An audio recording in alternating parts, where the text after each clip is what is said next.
கர்த்தருடைய பரிசுத்த நாமத்துக்கு ஸ்தோத்திரமும் துதியும் கனமும் மகிமையும் எப்போதும் உண்டாகட்டும். இந்த நல்ல 9ஆம் மாதம் 11ஆம் தேதியை காண செய்த தேவாதி தேவனுக்கு கொடான கோடி ஸ்தோத்திரம். கர்த்தரின் மகிமை ஆத்தும் ஆதாயம் சுவிசேஷ ஊழியத்தின் சார்பாக இன்றைய நாளுக்கான சில நிமிட தேவ செய்தியை கேளுங்கள். கர்த்தங்களுடனே கூட இருப்பார். இனி காலம் செல்லாது, என் ஆண்டவராய் இயேசு கிறிஸ்து வரப்போகிறார்.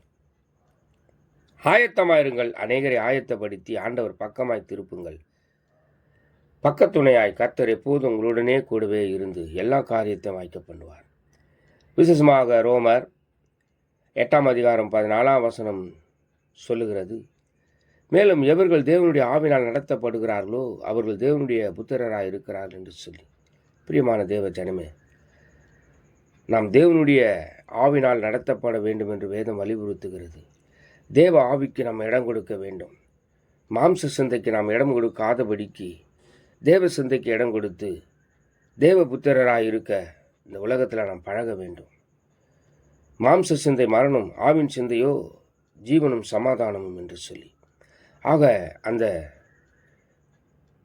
சமாதானம் மகிழ்ச்சியும் பெற வேண்டுமானால் ஆவின் சிந்தை நமக்குள்ள அதிகமாய் வளர வைக்க வேண்டும். தேவ கிருபை நம்மோடு கூட எப்போது இருக்கும். நீங்கள் எது குறித்தும் கலங்காதிருங்கள். நீங்கள் தேவனுடைய புத்திரர்கள், தேவனுடைய பிள்ளைகள். சமாதானம் மகிழ்ச்சியும் அடைவீர்கள், சந்தோஷம் மகிழ்ச்சியும் அடைவீர்கள், சஞ்சலமும் தவிப்பும் ஓடி போகும்.